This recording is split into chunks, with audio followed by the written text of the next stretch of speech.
Masikati Chihota. Masikati mukati. Tiratidzeiwo mazimbiro enyu aya mabanda mombe. Ya iri zilo nemamusasa ndora tinoti giant mbira pachirungu. Bongo.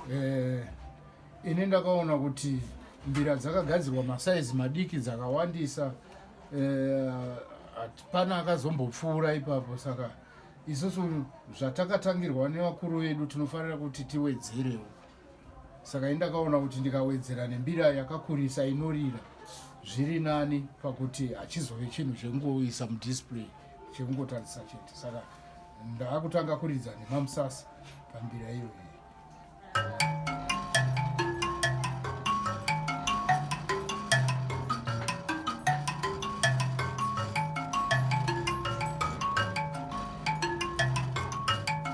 Ngabati zidaira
makagadzira ngani mbira dzakakura kudai? Iya yechitatu Bongo.